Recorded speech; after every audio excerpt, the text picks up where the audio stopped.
Hey, go easy on that. Remember who paid for it. Well, I'm listening, guy. Hey, I guess we'll Well, they put Johnny to sleep. I'll leave him alone. We ain't got much, just we don't get a drink. 3 days later, I've been transferred. I'm under charges. That's because someone stole my bag. So I'm walking my beat in Staten Island, 46th precinct. When all of a sudden, a guy following, turns out, is actually following me. Don't open that door. So I figure out smart. There's a vacant house on the corner. I go in. It's cops. I stand there in the dark and watch the door handle. Johnny, it's cops, it's cops. I pull my gun out, brace myself against the wall and say, come on in! Hey, Pat. Hey, boys. What do you know? What the hell is going on here? This is Martin Brewster. He's helping me write my play. Did you have to tie him up to make him listen? Report back to the station, Joe. The whole force is out looking for you. They sent you here for me? No, came to warn the old ladies there was hell to pay. Colonel blew that bugle again. From the way they were calling, you think they dropped a bomb on the flat? What's happening? Lieutenant's on a warpath. Says the Colonel has to be put away somewhere. Oh, yes. Finally. Gee, Mr. Brewster, I got a ring in. I'll just run through the third act real quick. You stay away from me. Do you know what time it is? It's after 8 o'clock in the morning. Gee, Mr. Brewster, that first track's running a little long. Now let's see what we can leave out. You can leave it all out. Who the hell's this guy? That's my brother. The one that ran away? Came back? Yeah, he came back. This is Brophy getting back. I better let him know we found you, Joe. Mac, this is Brophy. We call him the big man that we found him in the Brewster house. Do you want us to bring him in? No? Alright. The lieutenant's on his way. So, I've been turned in, eh? All right, you got me. I suppose you and a stool-pitching brother of mine are going to split the reward. Reward? Well now, I think I'll get some turning in. You think my aunts are so sweet and charming, don't you? Well, little do you know, there are 13 bodies buried in their cellar. 10A. What the heck are you talking about? You better be careful about how you talk about your aunts. They happen to be friends of ours. But it's true, I'll show you. 13 bodies. Wait a minute. Come on, I'll show you. Who doesn't want to see 13 bodies? Go on down to the cellar with him, Abe. I don't know if I want to go down to the cellar with him. Look at him. There's this Forrest Harlow. But, get him off me.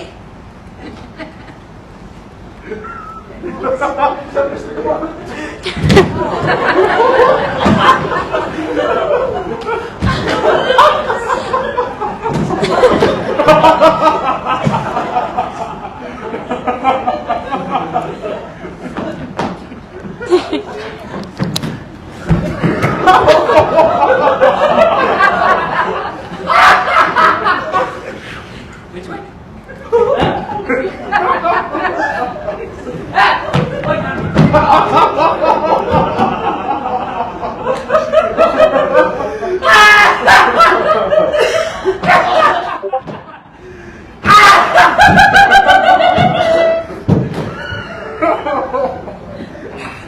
Say goodbye, Mortimer.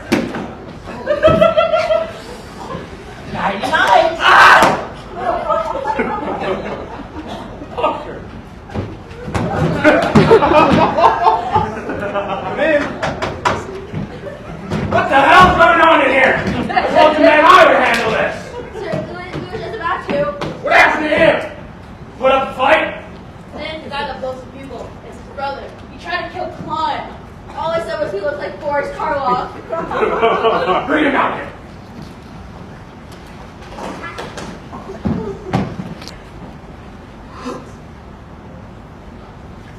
I kind of think he's wanted somewhere. Oh, you kind of think he's wanted somewhere? Of course he's wanted somewhere. If you guys don't read the circulars at the station, you can at least read True Detective. Of course he's wanted. In Indiana, he escaped from the prison of the criminal insane. He's a lifer. For God's sake, that's how he was described. He looked like Karloff. Did they mention a reward? Yes, and I'm claiming it.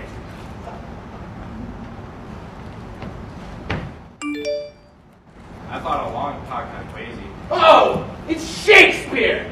Where have you been all night? And you needn't bother to tell me. I've been here, sir, writing my play at Warner Rooster. Well, you'll have plenty more time to write that play. You're suspended. Now get out of here and report in. Can I come by and use the station's typewriter? No, get out of here.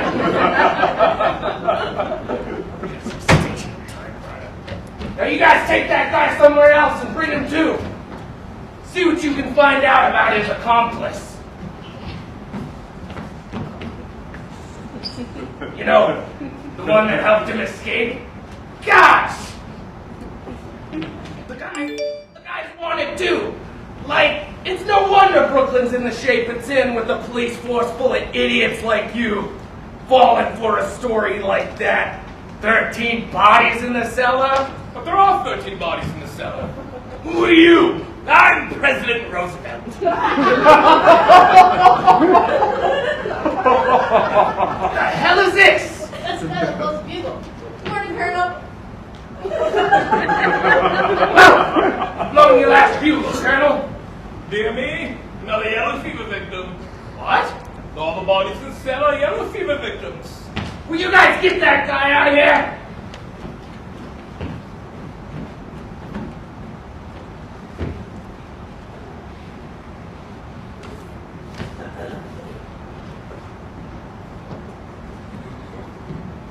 Captain, I Warner Rooster. Oh, are you sure? I'd like to talk to you about Teddy, the one who blew the bugle. We're not talking about that right now. He's got to go. I quite agree with you. In fact, it's all been arranged for. You see, I've got our family's physician's signature on his papers. Now, where's he going? Happydale. All right. I don't care where he goes, as long as he goes. Well, he's going all right. And I want to talk to you that everything that's happened here, Teddy's responsible for. And now those 13 bodies. Yeah, 13 bodies in the cellar. It ain't enough that the neighbors are all afraid of him and is disturbing the peace with that bugle. But can you imagine what would happen if that cockeyed story about 13 bodies in the cellar got out? And now he's starting a yellow fever scare. Cute, ain't it?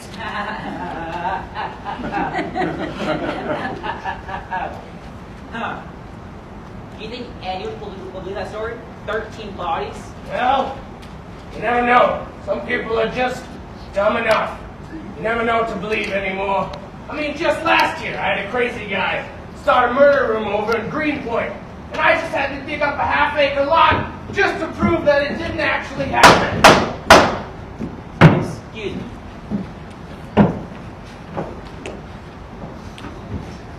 Good morning, Mortimer. Good morning, dear. This is Mr. Witherspoon. He's coming to meet Teddy. To meet Teddy? Mr. Witherspoon is the superintendent of Hopdale. Oh, well, come right in. This is Captain. Lieutenant Rooney. Glad you're here, Super. Because you're taking him back with you today. Today? I didn't know that. Not today. Look, Elaine, we've got some serious business to attend to. Why don't you run along home? Nice. I didn't know it was to meet you. The papers are all signed. He goes today. Complete insubordination. You men will find no mollycoddle in the president's tree like that. What's this country coming to? There's your man, Super. Give me a minute. Teddy, your term of office is over. Is March the 4th? Practically. Huh. Let's see. Up next is my 100 trip to Africa. Well, I must be prepared immediately. So you tried moving into the White House before I moved out. Who's Teddy? Taft! That's not Taft, Teddy. That's Mr. Witherspoon. He used to be your guide in Africa. Bully! Bully! When Safari comes, tell me to wait. Goodbye, Aunt Tabby. Goodbye, Aunt Martha. I'm off to Africa. Isn't it wonderful? Hello, darling.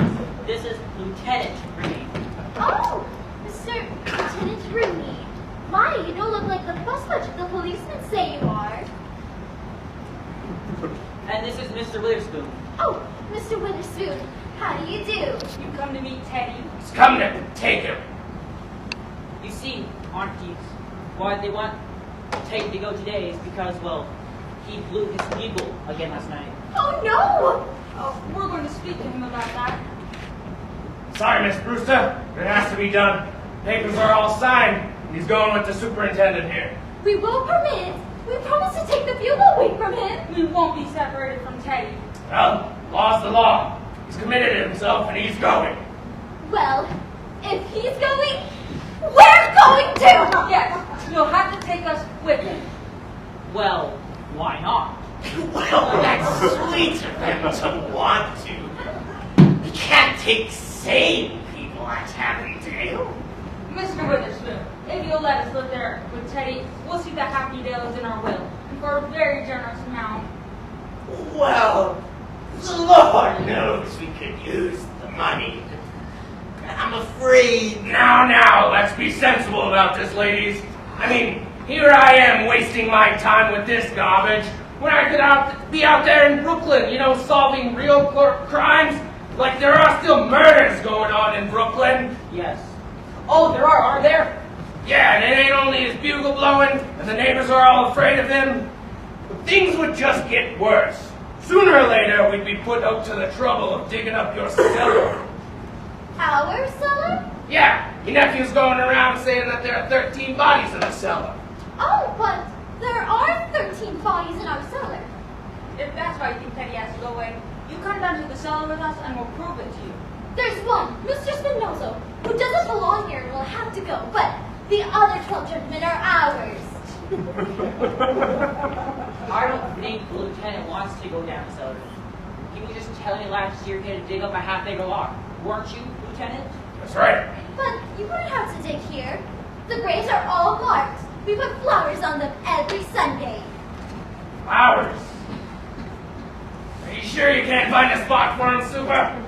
Well, Well, you come down to the cellar and we'll show you. No. I'm a busy man, ladies.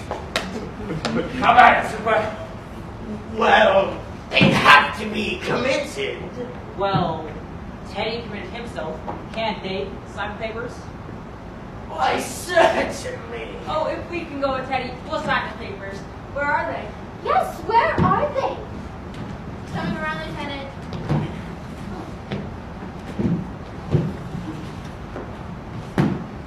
Oh, good morning, Miss Klein. Good morning, Miss Klein. Are you here too? Yeah, I'm here at the nephew out in the kitchen. Well, sign him up, Super. I want this mess all cleaned up.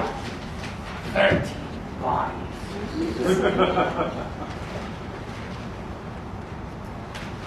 If you'll sign right here.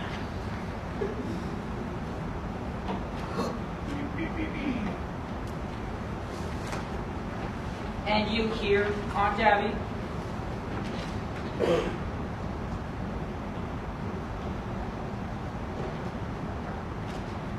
I'm excited to go. The neighborhood here has changed so. Just think, a front lawn again. Oh, we're overlooking something. What? Well, we're going to need the signature of a doctor. Dr. Einstein! Won't you come up here? Please, I must go. Won't you sign this paper, Dr. Einstein? Come. You know, one time last night, I thought the doctor was gonna operate on me. So, you sign right there. Where are you leaving, Doctor? I think I must go. Aren't you going to wait for Jonathan? I don't think we're going to the same place.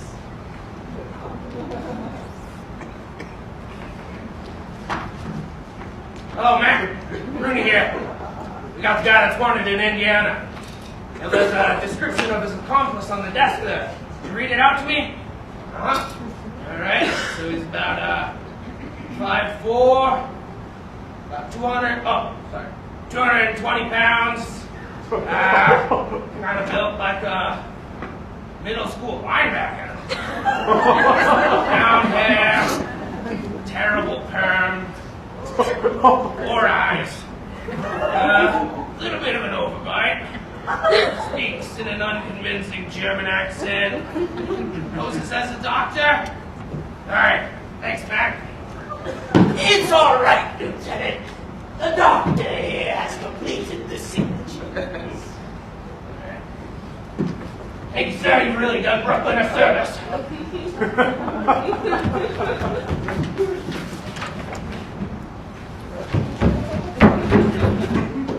Mr. Brewster, you must now sign as right of kin.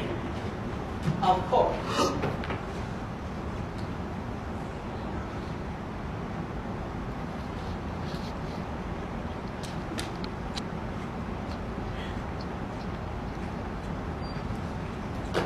And that makes everything legal? Everything complete? Oh, yes. When do you think you'll be ready to start? Well, you can go upstairs and tell Teddy what he can bring along. Up the stairs? I'll show you. No, Mortimer. We need to talk to you. Yes, Mr. Witherspoon, it's upstairs and to the left. Mortimer, we're very worried about something. I'm sure Happy Day will be perfect. Oh, no, we're very happy about the whole thing, but that's just it. We don't want anything to go wrong. You see, you've signed us next of kin. Well, why not? It's something we never wanted to tell you, but now you're a man. And it's something Elaine should know, too. Mortimer, you're not really a Brewster. You see, your mother came to us as a cook, and she was such a lovely lady, we'd hate to see her go, and you came 3 months afterwards, and so, brother married her. I'm not really a Brewster. Now don't feel badly about it here. Elaine, did you hear? I'm a bastard!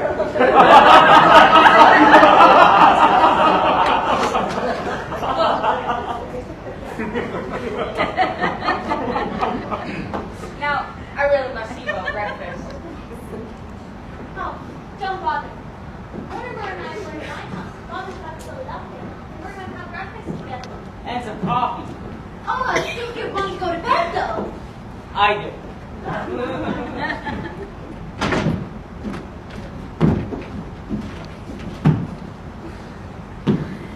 One moment, Witherspoon. Won't you take this with you?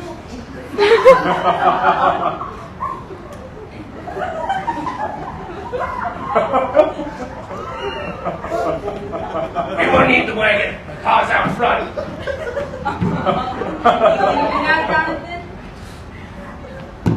Yeah, he's going to Indiana. Staying there for the rest of his life. There's some people that I want to take care of it. Now let's go. Well, Jonathan, I'm happy you have someplace to go. We're leaving too. We're going to Happydale. Then this is the last this house has seen at Brewster's. Unless Mortimer wants to live here. Why not turn it over to the church? Well, we never thought of that. It should be part of the cemetery. Come on now, I'm a busy man. Let's go. Let's go. I may not be able to clear my record, Pontes, but neither can you. At least I have that satisfaction. Come on. You're going away forever. The score stands even. 9. 12 to 12!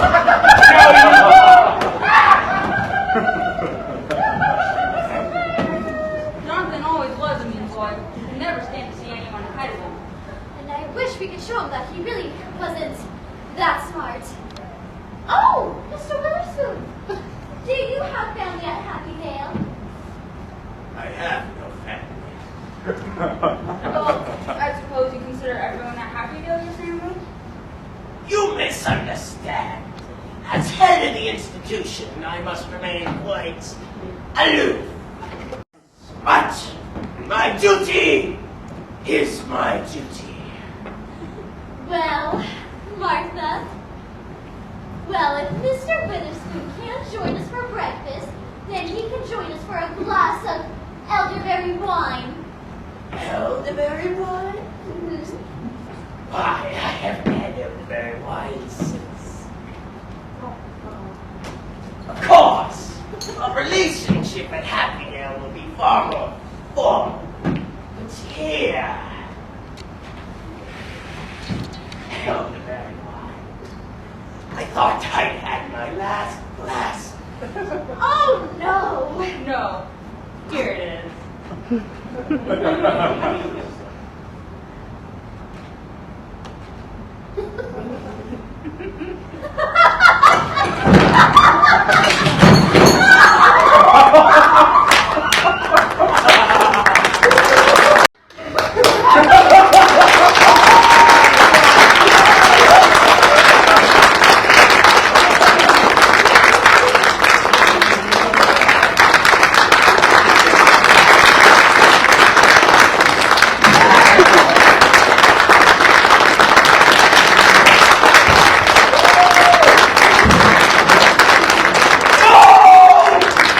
All ladies are better than you.